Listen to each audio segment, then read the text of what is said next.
Muslim, Bang. Silakan Bang, apa yang mau Anda utarakan? Silakan.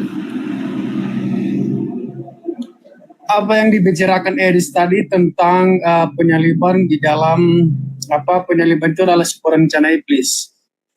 Ya, penyaliban Yesus atau menyalibkan Yesus itu adalah rencana atau kehendak iblis. Kehendak Bapa adalah supaya Yesus taat sampai mati. Tidak kabur dari penyaliban itu. Saya rasa Edis belum belajar Alkitab sungguh-sungguh ya gitu ya. Saya lebih... Sebentar, Anda Muslim? Ya. Coba bacakan dulu surat Al-Fatihah. Saya enggak ke situ, kan kita ke situ dulu. Suruh baca surat Al-Fatihah nggak bisa. Ini Anda ngaku Islam. Dari sini saja Anda itu sudah mengerjakan pekerjaan setan. Sekarang saya mau tanya sama Anda, tenang dulu. Saya mau tanya, Anda Islam atau Kristen? Itu bukan pertanyaan sudah jawab tadi itu. Inilah makanya saya bilang kayak beginilah. Inilah saya bilang Anda saja itu sudah ngaku-ngaku Islam. Dari situ saja Anda itu sudah pasti Bapak Anda itu setan, iblis. Gimana? Bagaimana bisa kita diskusi, Edis? Bisa, kenapa tidak bisa? Bisa. Saya tanya dulu, Anda Islam atau Kristen? Bisa Islam, bisa Kristen juga. Bisa Islam, bisa Kristen. Makanya saya bilang, orang-orang seperti inilah yang saya hadapi, teman-teman. Biar kalian tahu. Jadi, penginjilan yang saya lakukan itu akan membentur orang-orang Islam dan orang-orang Kristen yang saya katakan begini. Begitu. Contohnya orang ini. Dia Islam atau Kristen? Sebentar Islam, sebentar Kristen. Sekarang dulu saya tanya dulu, identitas Anda saja tidak jelas. Apakah Anda seorang Islam atau Kristen? Kalau Anda Kristen, saya akan ajak Anda diskusi. Anda Islam atau Kristen? Oke, karena Edis meminta ya saya Kristen. Bisa nggak? Tadi Anda ngaku Islam. Supaya saya bisa diajak berdiskusi di sini. Nah, itulah makanya saya bilang, Bapak Anda adalah iblis. Karena apa? Karena iblis itu adalah kerjanya dusta. Silakan. Apa yang mau Anda lakukan? Saya tidak bisa mengatakan Anda Kristen yang benar. Anda Kristen yang tersesat, yang akan saya luruskan. Apa pertanyaan Anda? Ya, Edis mengatakan itu yang banyak yang viral itu dari perkataan si Edis bahwa penyaliban itu adalah sebuah rancangan iblis. Kalau memang itu adalah sebuah rancangan iblis, apakah rancangan, kita tahu ya tujuan salib itu adalah... Jangan ngomong tujuan salib dulu. Jangan ngomong tujuan salib dulu, rancangan dulu. Silakan. Oke. Sekarang kan pilihan si Edis mengatakan bahwa itu adalah rancangan iblis. Saya katakan itu sangat salah. Jadi menurut Anda, rancangan iblis. Siapa? Rancangan Allah, Bapa di surga. Baik. Jadi menurut Anda, keinginan untuk menyalibkan Yesus itu adalah keinginan dari Bapa di surga. Betul. Baik. Dan secara realita yang ingin menyalibkan Yesus itu adalah orang-orang Yahudi, ahli-ahli Taurat, orang-orang Roma yang mereka tidak percaya kepada Yesus, betul? Ya. Jadi mereka sedang melaksanakan kehendak Bapa di surga. Kalau kita belajar... Tenang. Jangan bertele-tele. Mereka melakukan kehendak Bapa di surga. Itu adalah sebuah rencana. Ini makanya saya bilang, tenang. Kamu jawab saja pertanyaan saya. Tadi saya tanya, kehendak siapakah menyalibkan Yesus? Kehendak Bapa di surga, betul? Betul. Oke, kita tahu bahwa yang menyalibkan Yesus adalah ahli-ahli Taurat, orang-orang Farisi, mahkamah agama, prajurit Romawi. Semuanya ini adalah orang-orang yang tidak percaya kepada Yesus. Orang-orang yang menentang Yesus, betul? Betul. Berarti mereka ini sedang melaksanakan kehendak Bapa di surga. Betul. Berarti mereka harus mendapatkan penghargaan, mereka harus mendapatkan pahala dari Bapa di surga, betul? Ya memang dapat dari pahala mana? Makanya saya bilang kemarin, orang Kristen yang punya paham seperti ini, saya bilang tidak waras lagi. Coba dengarkan. Saya ulang, saya coba pelan-pelan nih, ngikutin narasi-narasi kamu. Ini kamu adalah korban-korban dari pendeta-pendeta yang gak pernah belajar Bible, pendeta-pendeta lulusan tolologia, ya, pendeta-pendeta yang terlalu banyak titlenya, ya, yang memang sudah didesain untuk sekolah teologi lalu kerja dapat duit. Itu korban Anda ini Anda korbannya. Perhatikan. Pertanyaan saya tadi, kehendak siapakah untuk menyalibkan Yesus? Anda katakan kehendak Bapa di surga. Kita tahu bahwa yang menyalibkan Yesus, yang merasuki Yudas supaya memberitahukan di mana Yesus, kemudian orang-orang Yahudi, ahli-ahli Taurat, mahkamah agama, semua itu adalah orang-orang yang menolak, menentang Yesus, yang tidak percaya kepada Yesus. Anda bilang katakan setuju.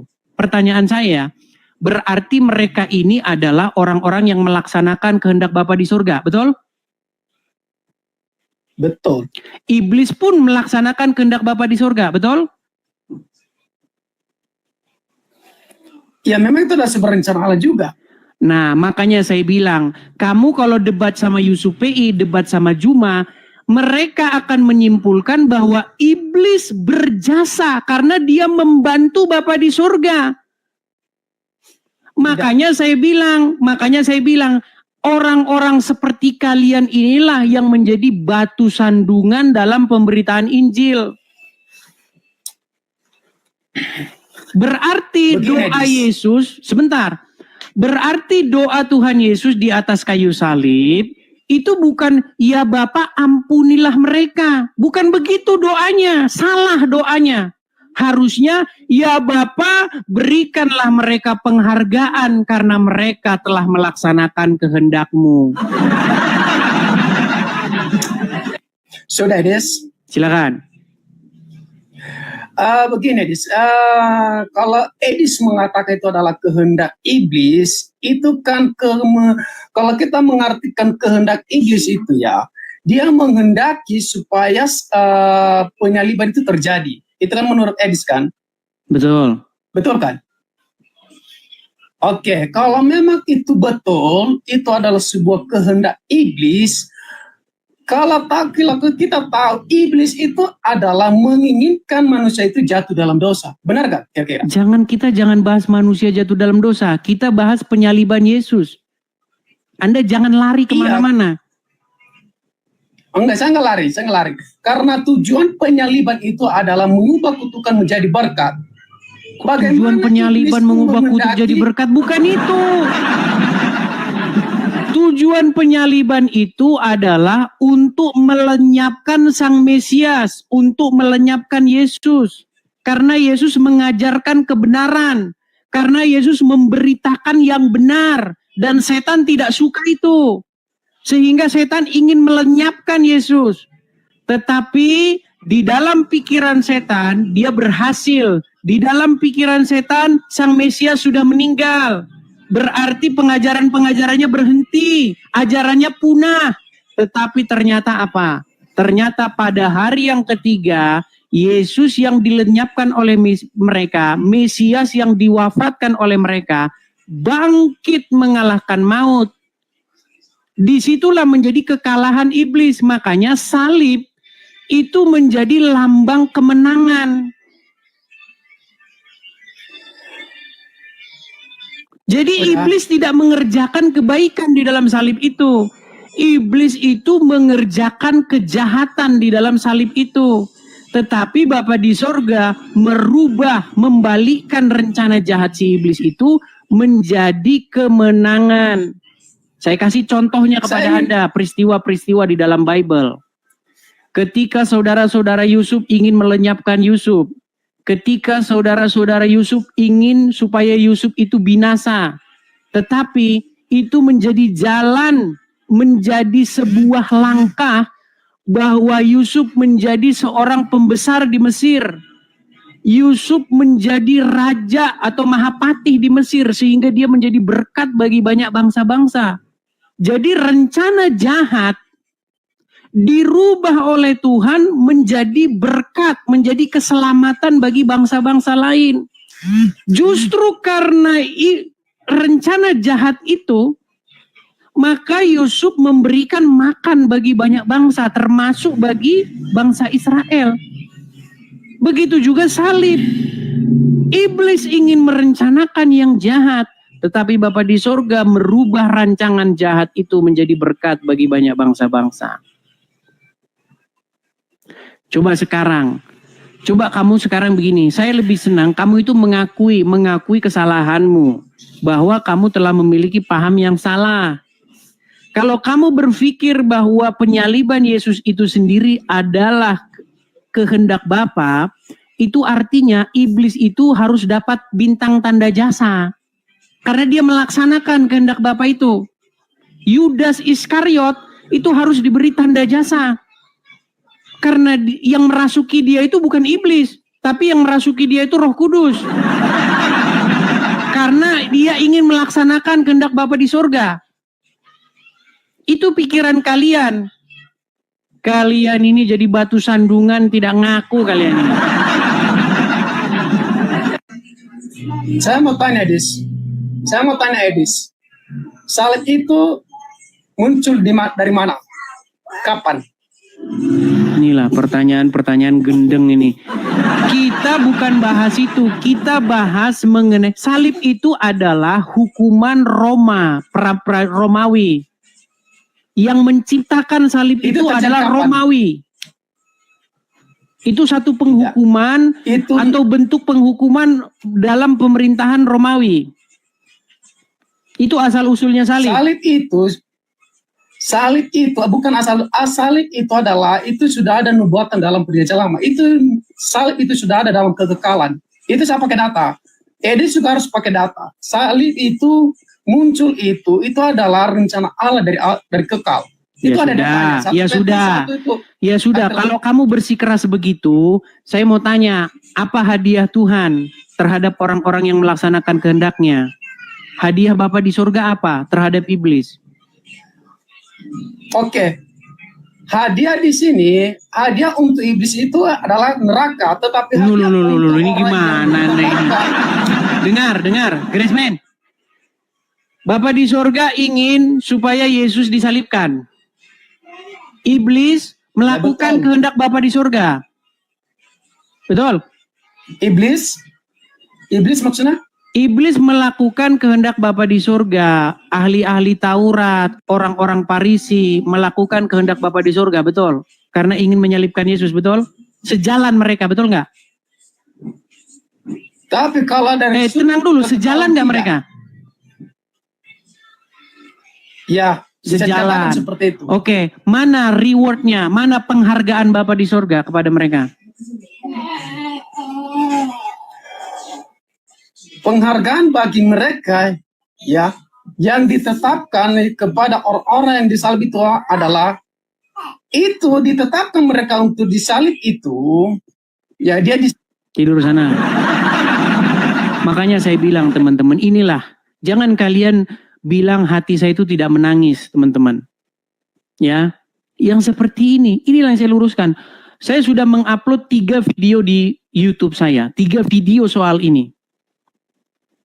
Kemudian saya upload 1 VT saya di TikTok saya. Silakan kalian tonton sendiri, biar kalian paham. Nih, seperti ini. Banyak orang yang seperti itu, teman-teman. Saya bang, tahan dirilah, tidak usah ditanggapi lah bang. Orang seperti itu ngapain ditanggapi. Saya mohon maaf kepada kalian karena saya tidak bisa menuruti saran kalian. Karena saya harus memberikan informasi yang benar supaya apa? Supaya kalian mengetahui kebenaran yang sesungguhnya. Jadi begini teman-teman. Ini namanya Rudy. Saya juluki dia Rudy Iskariot. Bukan tanpa alasan saya menjuluki dia sebagai Rudy Iskariot. Kenapa? Begini. Jadi dia ini mengatakan bahwa Yudas Iskariot itu masuk surga, begitu. Yudas Iskariot itu berjasa. Nah, ketika dia mengeluarkan statement seperti itu, tentu saja banyak pihak-pihak begitu ya, pendeta-pendeta, hamba-hamba Tuhan yang mengkritik dia atau mengatakan bahwa pandangannya itu tidak benar. Itu sudah jelas sekali memang kesesatan berpikir. Kenapa? Karena Tuhan Yesus sendiri mengatakan bahwa celakalah orang yang olehnya anak manusia diserahkan. Alangkah lebih baiknya kalau dia itu tidak dilahirkan. Seperti itu. Ketika Tuhan Yesus membasuh kaki ke-12 murid-murid, Tuhan Yesus mengatakan, memang kalian semua ini bersih, tetapi satu dari kalian itu tidak. Jadi sebenarnya sudah ribuan ayat di dalam Injil yang mengatakan bahwa Yudas Iskariot itu adalah sosok pengkhianat begitu. Sosok yang dikatakan itu bahkan lebih baik dia itu tidak dilahirkan. Nah, tetapi Rudy ini membela Yudas Iskariot dengan mengatakan Yudas Iskariot itu adalah seorang pahlawan. Nah, itulah kenapa saya katakan dia ini Rudy Iskariot. Nah, saya melihat atau saya pelajari orang ini, dia ini senang membuat hal-hal yang kontroversi sekalipun dia menyadari bahwa itu salah dan itu konyol. Karena yang dia cari adalah hal-hal yang heboh, viewers, perhatian begitu. Saya pelajari orangnya seperti itu.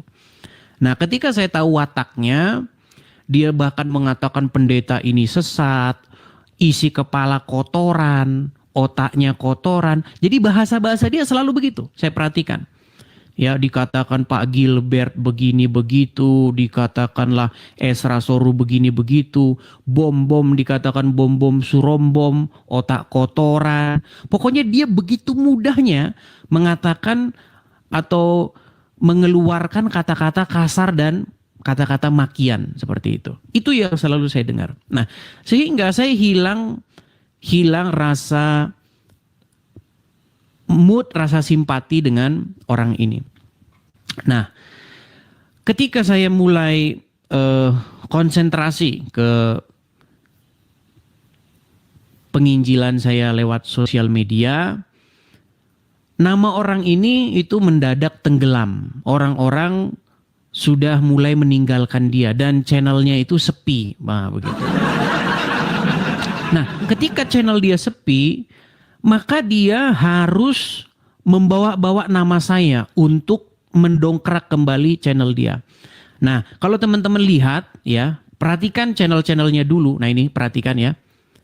Ini salah satu video yang diupload dia, ini kalau nggak salah yang nonton sekitar 40.000. Nah, dia membuat satu thumbnail ya, dia buat nih, tangkap Edis, pantatmu itu tangkap, kata dia. Ini dulu waktu dia masih pemuja Edis TV. Dan banyak sekali konten-konten saya yang di-repost, di-re-upload sama dia. Supaya apa? Supaya dia mendapatkan penonton. Supaya dia mendapatkan dukungan kembali karena channel dia itu sudah mulai sepi. Kalau kalian cek, kalau kalian periksa konten-konten dia, itu dulu banyak ya membela Edis TV, Muslim begini, Muslim begitu. Saya kasih contoh-contohnya misalnya nih. Ya. Jadi dia banyak mengambil thumbnail ya, seperti ini. Nih, tangkap Edis TV, pantatmu itu tangkap. Nah ini kemudian, gara-gara Edis TV, kadrun pada ngamuk nih. Jadi thumbnail dia itu banyak yang memuja, menyanjung-nyanjung saya. Dulu waktu saya menghasilkan uang bagi dia. Ya. Kalau saya menghasilkan bagi dia uang, maka dia akan sanjung-sanjung. Makanya saya bilang watak-watak seorang Iskariot. Nah, biar teman-teman tahu, tidak pernah satu kali pun saya membuat thumbnail, membuat judul-judul video tentang dia di channel-channel YouTube saya. Sama sekali nggak pernah. Tapi biar teman-teman tahu, ada banyak sekali channel-channel Kristen itu yang harus memajang diri saya di thumbnailnya.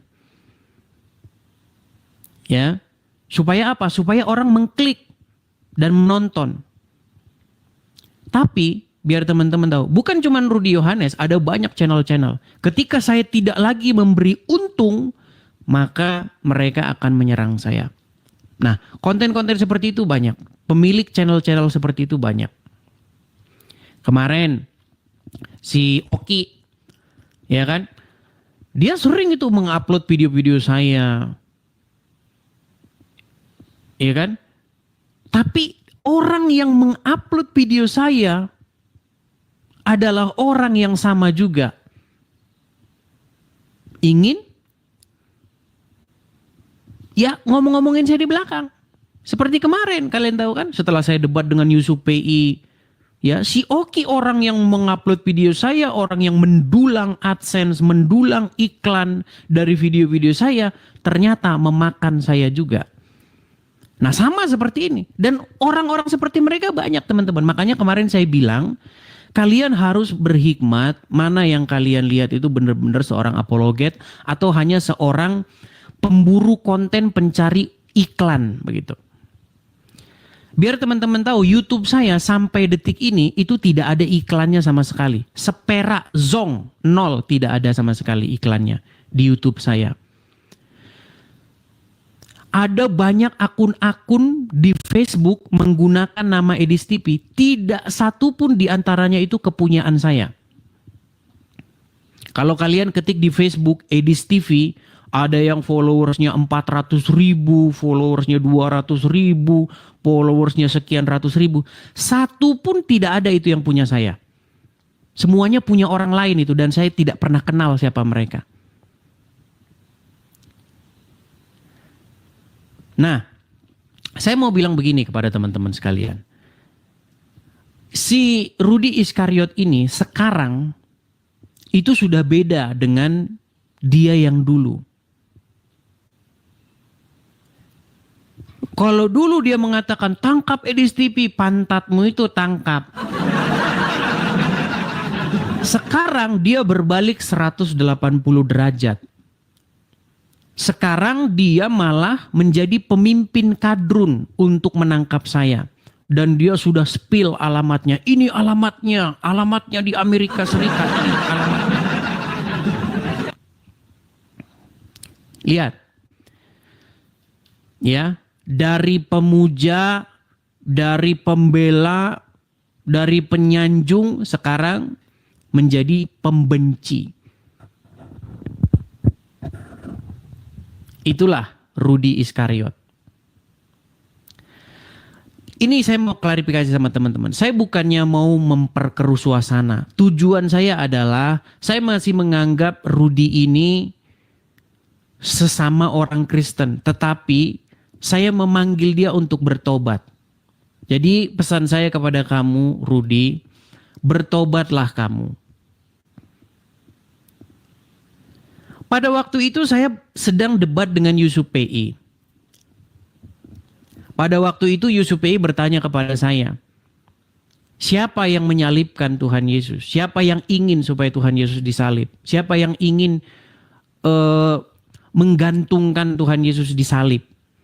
Saya bilang, itu tentu saja orang-orang yang membenci, orang-orang yang kontra, orang-orang yang tidak percaya kepada Tuhan Yesus. Nah, karena USUPI banyak mengkonsumsi informasi-informasi dari orang-orang Kristen awam bahwa yang menyalibkan Tuhan Yesus itu adalah Bapa di surga sendiri, maka saya bilang kepada USUPI, orang yang bilang begitu tidak waras lagi, saya bilang begini. Tetapi perkataan saya yang sepenggal itu diambil dan digoreng oleh orang-orang Kristen yang memang sepi channelnya. Bahkan mereka tidak menonton diskusi itu secara utuh. Ketika saya berdebat dengan USUPI, Rudi Iskariot, Bom, Oki, dan lain sebagainya, mereka tidak menonton itu. Deking Gadas, MYM, mereka tidak menonton itu. Padahal sama sekali di dalam video itu saya tidak pernah mengatakan bahwa karya keselamatan dari Bapa di sorga itu adalah gila, kegilaan. Saya tidak pernah mengatakan begitu. Saya tidak pernah mengatakan bahwa salib itu menjadi lambang iblis. Tidak pernah saya mengatakan begitu. Yang saya katakan dalam video utuh itu adalah bagaimana salib itu menjadi lambang ketaatan. Di mana salib itu menjadi lambang kemenangan. Di mana bagaimana Bapa di surga merubah kutuk menjadi berkat. Itu video utuhnya. Tapi memang mereka tidak mau tahu. Karena mereka ini adalah barisan-barisan sakit hati yang melihat saya live, ramai, banyak koin bertaburan, banyak mawar bertaburan, sakit hati mereka. Iri mereka, dengki mereka melihat itu. Nah, saya bilang kepada kalian, bertobatlah kalian.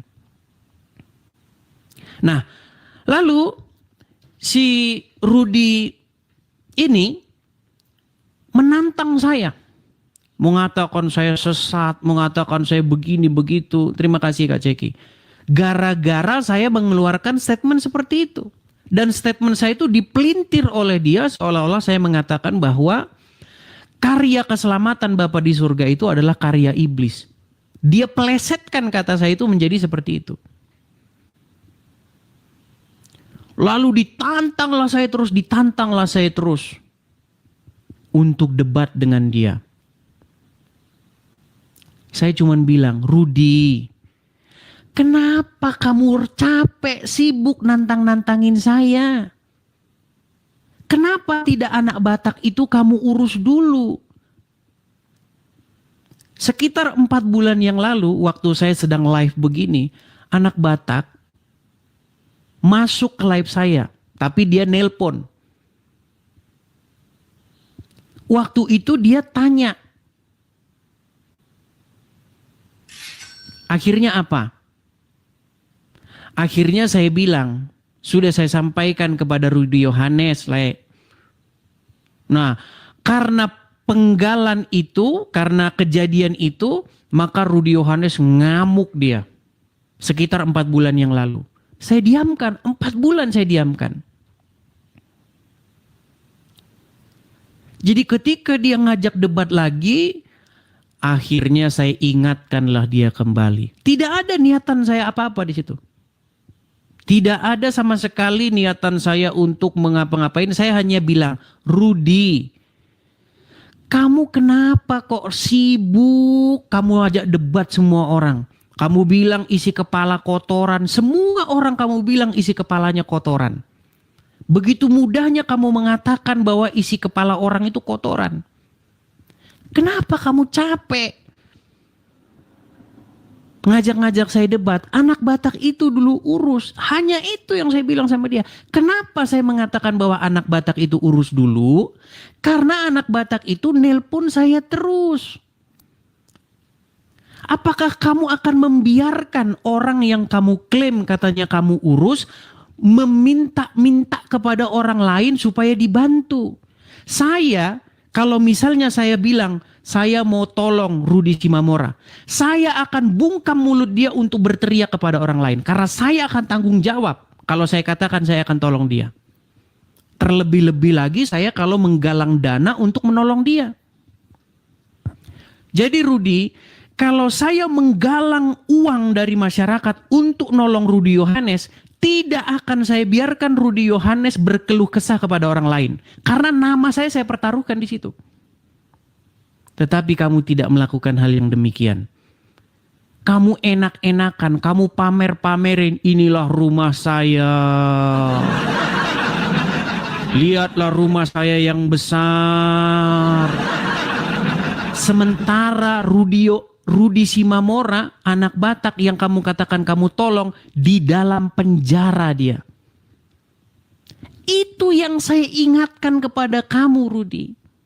Kenapa kau tidak urus dia? Kenapa kau sibuk sana sini sana sini? Alasanlah kamu 78 juta itu untuk pra-peradilan. Rudi, pra-peradilan itu hanya membuat surat permohonan kepada hakim supaya sang hakim membatalkan penetapan tersangka Rudi Simamora, anak Batak, supaya hakim mengatakan tidak sahnya penangkapan terhadap anak Batak. Itu perkara yang murah. Buat surat permohonan kepada hakim supaya hakim membatalkan penangkapan ataupun penetapan tersangka Rudi Simamora, anak Batak. Kenapa harus habis 78 juta? Kamu itu harus introspeksi diri, gayamu besar selangit. Kau laporkan Julius, zong, gak ada hasilnya. Sekarang kau dipuja-puja sama Julius. Karena kau telah menjual saudaramu sendiri. Yudas Iskariot memberitahu di mana Yesus berada. Sekarang Rudi Iskariot memberitahu di mana Edis berada. Sama kan? Tabiatnya sama. Sama tabiatnya. Kalau dulu Yudas Iskariot sepil di mana Yesus berada, Tuhan Yesus berada. Kalau sekarang, kalau dulu Yudas Iskariot sepil di mana Tuhan Yesus berada, kalau sekarang Rudi Iskariot sepil di mana Edis berada.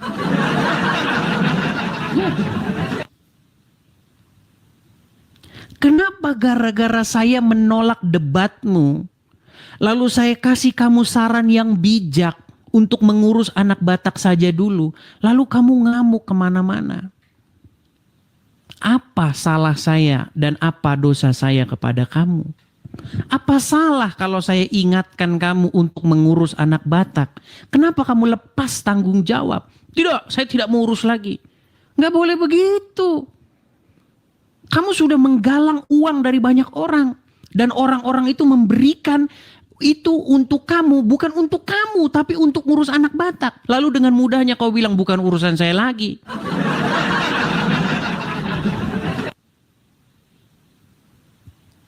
Lalu kamu sekarang sepil, ini rumah saya, ini kolam, ini teman-teman. Rudi Iskariot. Tidak ingat kau, anak Batak yang katanya mau kau urus di penjara dia. Gak ingat kau bagaimana dia harus menafkahi bagaimana anak istrinya. Sementara kau bermewah-mewahan, kau pamer-pamerkan barang-barangmu. Saya cuma minta sama kamu Rudi, bertobat kau saudaraku, bertobat.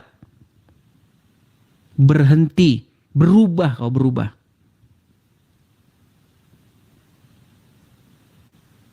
Saya sebenarnya tidak mau bongkar-bongkar informasi teman-teman.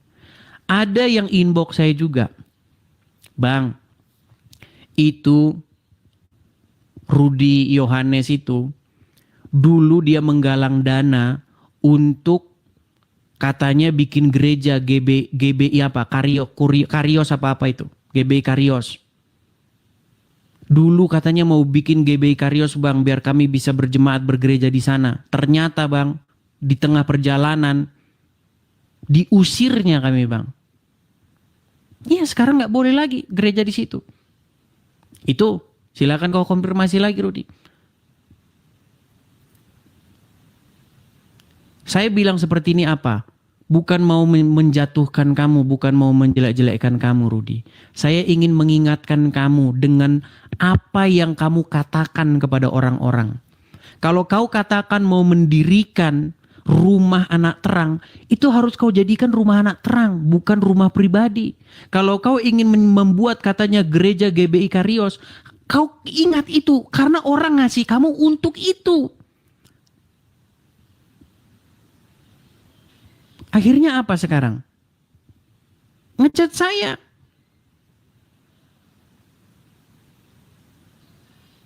Cobalah. Sekarang kau pamer-pamer itu. Inilah rumah saya, kata kamu. Kau nggak malu, Rudi. Orang yang mensupport kamu, bahkan mereka belum tentu mereka punya rumah. Orang yang mensupport kamu bisa jadi rumahnya bocor. Bisa jadi dia tinggal di gubuk reot, lalu kau pamer-pamerkan. Di mana otakmu, Rudi? Saya bilang begini supaya apa? Supaya kamu bertobat. Saya tidak, benar-benar saya tidak membenci kamu, Rudi.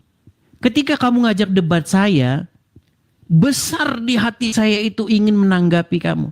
Tapi saya ingat, ada tugasmu yang belum beres. Urusin anak Batak. Sekarang kau menjilat-jilat pantatnya Kadrun. Sekarang kau menjadi orang yang membantu Kadrun. Dengan cara kau spill, inilah alamatnya dia tinggal, disinilah dia tinggal. Apa hubungannya? Lalu kau menebarkan fitnah terhadap seseorang. Kau katakan orang ini adalah orang yang mendonasikan orang-orang siapa yang mau menghujat Islam.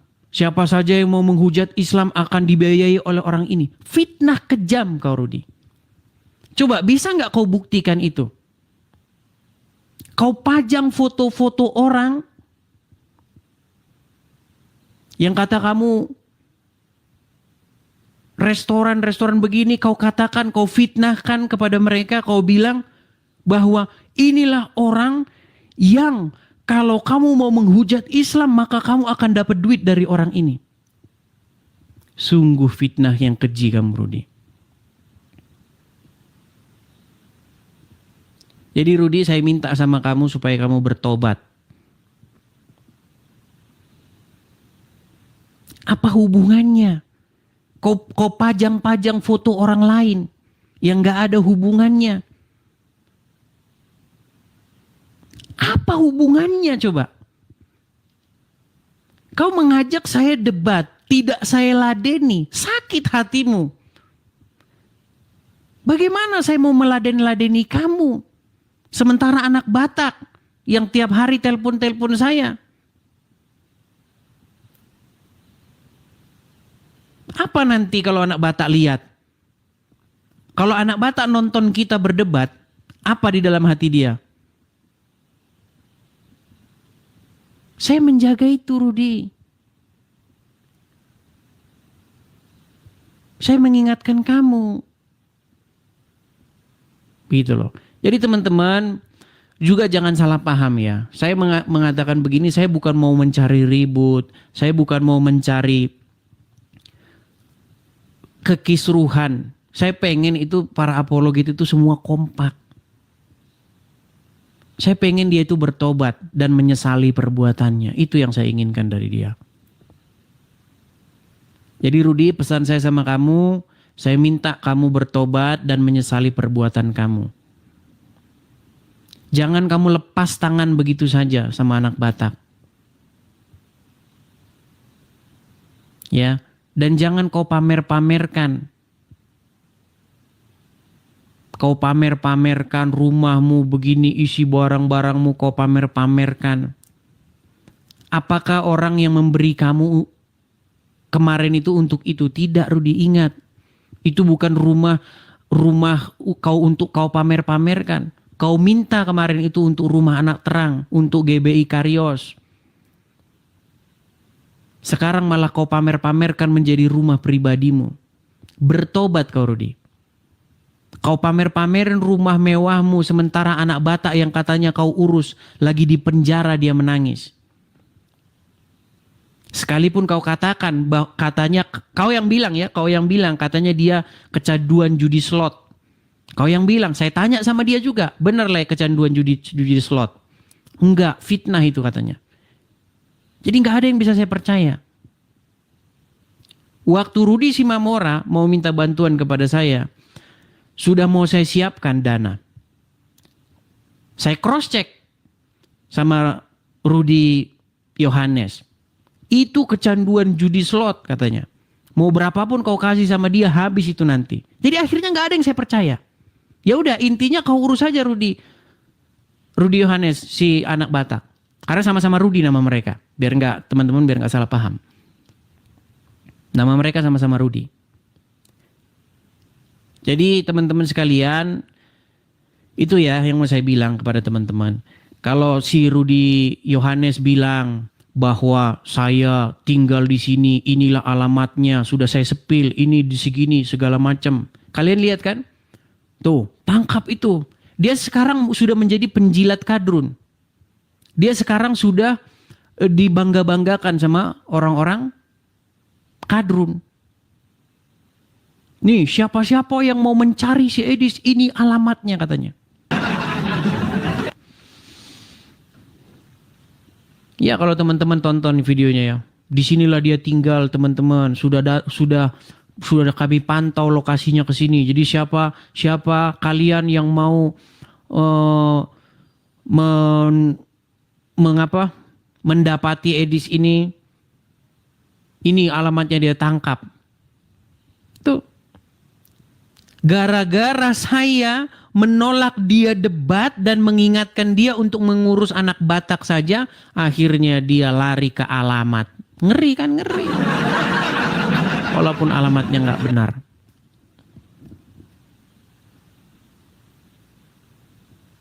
Lalu dikatakanlah ini barang siapa yang mau menghujat Islam maka akan dapat duit dari orang ini.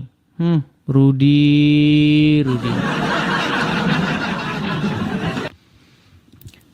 Kau harus bisa bedakan Rudi. Menjawab, mengcounter orang-orang Islam dengan menghujat orang-orang Islam. Adakah kau dapati saya menghujat, memfitnah agama Islam?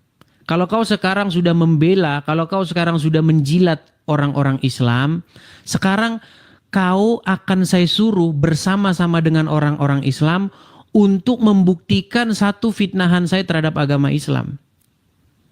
Tunjuk satu fitnah saya terhadap agama Islam. Tapi kau tidak akan mampu. Yang kau usahakan adalah sekarang untuk spill alamat. Ini alamatnya, ini donaturnya.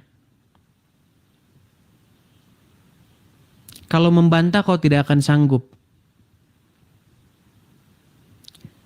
Orang yang kemarin kau pajang-pajang fotonya sama sekali tidak ada hubungannya dengan perdebatan, perdiskusian kita. Kau fitnah mereka dengan kata-kata barang siapa yang mau menghujat Islam maka akan dapat duit dari mereka. Apa kamu waras atau enggak ngomong begitu? Bagaimana kamu bisa berpikir bahwa kalau menghujat Islam dapat duit dari mereka? Coba kau buktikan itu. Ya. Kalau ngomong selangit ya teman-teman. Kita akan bebaskan anak Batak pra-peradilan, 7 pengacara segala macam. Isinya apa? Zong, nol. Gak ada. Julius begini, menista, begini. Laporkan, zong, nol, nggak ada, nol.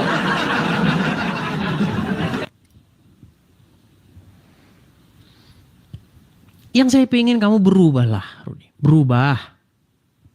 Bertobat. Seperti itu. Ya, oke ya gitu ya teman-teman ya.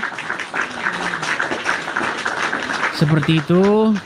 Ya, semoga yang bersangkutan bisa berubah dan bertobat. Ya, teman-teman ya.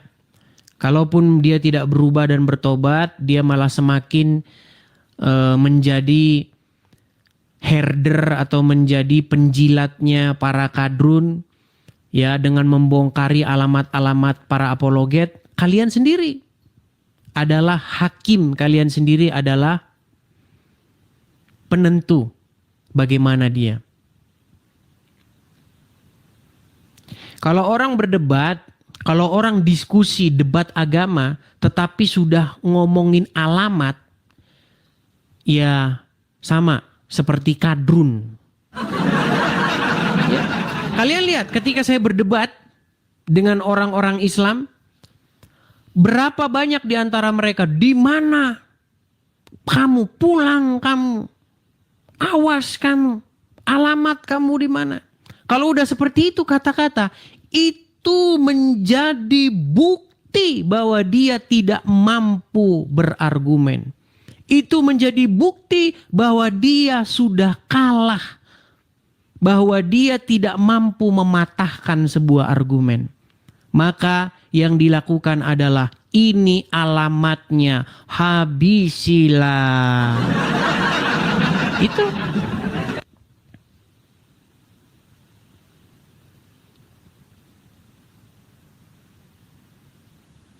Dan sudah mulai mengatakan inilah donaturnya, inilah yang ngasih makan, inilah begini.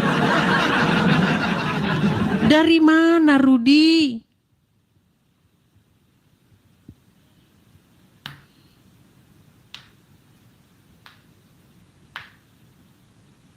Coba kau buktikan itu dulu. Perkataan-perkataanmu. Janganlah kebencianmu Rudi. Karena saya mengingatkan kamu akan kasusnya anak Batak supaya kamu urusi lalu kamu benci kepada saya. Begitu juga orang-orang Islam. Saya katakan kepada kalian, janganlah kebencianmu pada suatu kaum sehingga kamu tidak mampu berbuat adil. Itu ada ayatnya dalam Quran. Tapi kalian kan gak percaya sama Quran. Di dalam Quran sudah jelas dikatakan jangan kamu memaki-maki sesembahan mereka. Sebab nanti mereka akan memaki Allah dengan tanpa batas.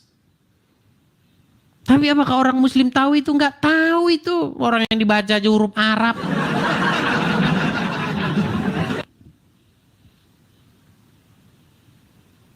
Lihat si Juma, lihat si Julius, lihat Abdul Somad, lihat Donditan dan lain sebagainya. Semua itu adalah orang-orang yang menjual ayat-ayat Al-Quran. Semua itu adalah orang-orang yang melawan ayat-ayat Al-Quran. Yang memaki-maki sesembahan orang lain yang dilarang oleh Al-Quran. Akhirnya apa? Akhirnya saya bersuara. Biar kalian tahu. Ketika saya bersuara, ngamuklah kalian.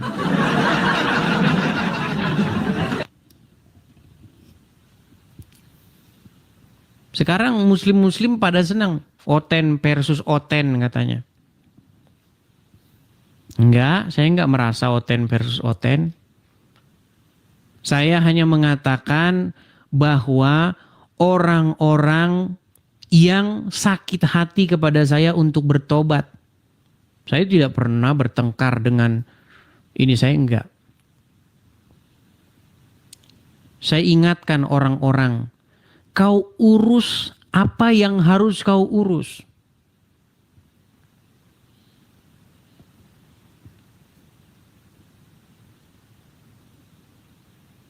Saya cuma ingatkan Deki Gadas, MYM, uruslah yang kau urus. Kenapa kau urus omongan saya, perdebatan saya dengan Islam?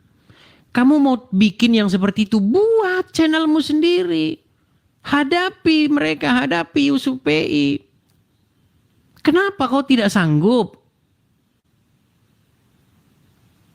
Kan usil gitu loh, banyak yang usil. Saya berusaha, saya diamkan. Terus saya biarin terus. Tapi kali ini saya bicara dulu penuh soal orang ini. Kita lihat nanti responnya seperti apa. Apakah dia bertobat atau kalau dia masih bebal?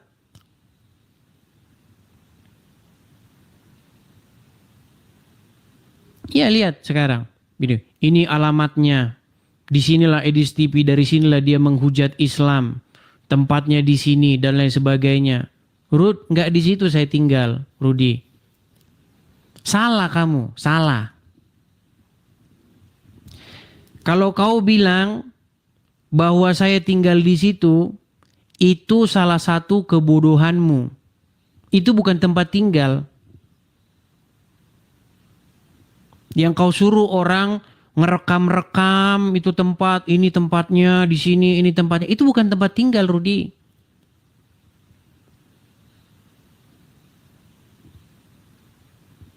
Terus yang kau katakan inilah orang yang akan membiayai siapa yang menghujat Islam. Itu juga kau sudah fitnah.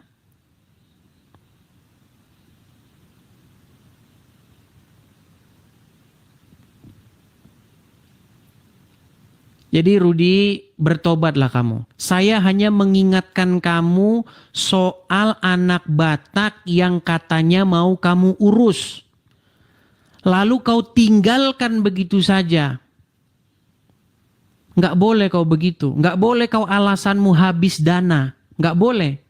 Kalau kau sudah ngomong urus anak Batak, kau urus sampai tuntas. Jangan kau tinggalin di tengah jalan.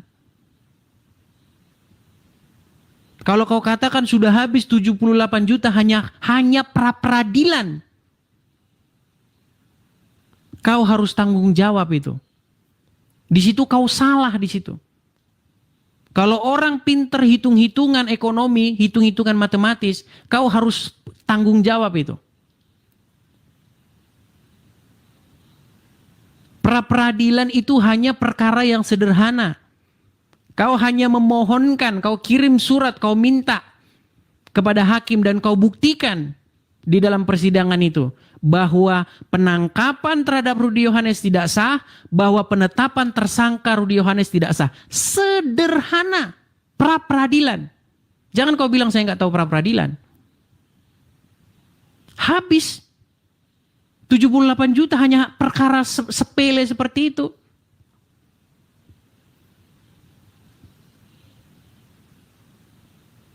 Katanya kau pengacara.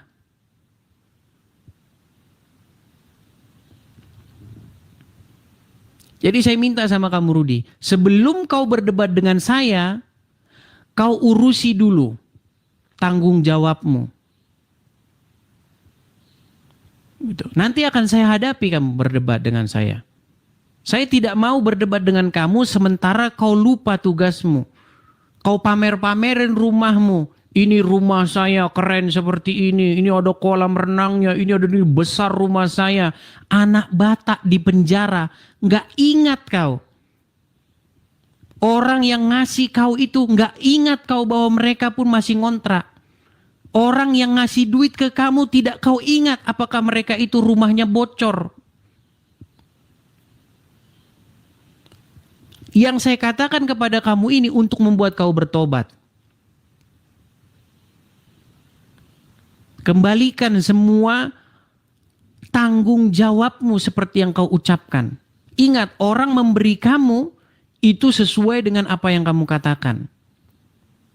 Untuk GBI Karios, GBI Karios. Jangan kau ambil-ambil nama GBI Karios sementara jemaatnya kau bubarin, kau suruh pulang. Nggak boleh kau ibadah di situ. Nggak boleh kebaktian di situ. Jadi itu ya Rudi ya.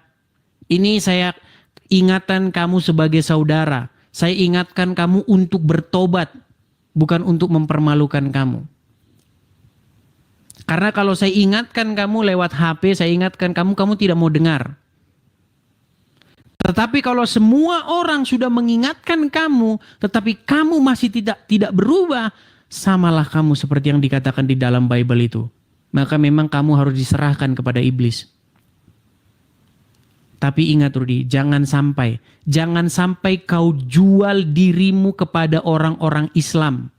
Jangan sampai kau jual dirimu kepada mereka-mereka Julius yang kau laporkan ke polisi tapi nggak digubris laporanmu.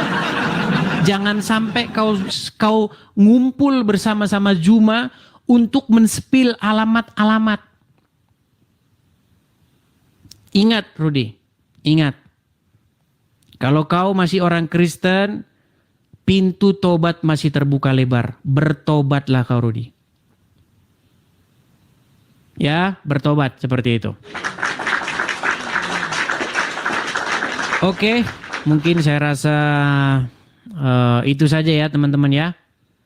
Mungkin ada yang mau naik, silakan. Atau ada orang jemaat GBI Karios atau apa silakan. Karena saya suruh dia ngomong. Ya udah kau ngomong aja, biasa bilang. Dan sebagainya. Biar apa? Biar dia ingat waktu itu tujuannya buat apa gitu loh. Kasihan juga gitu loh. Karena banyak orang yang ngadu-ngadu kepada saya. Bang, tolonglah bang, begini.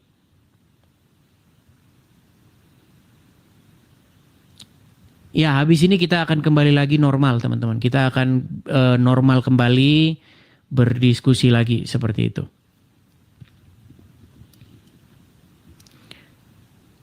Ya, oke, begitu ya teman-teman ya.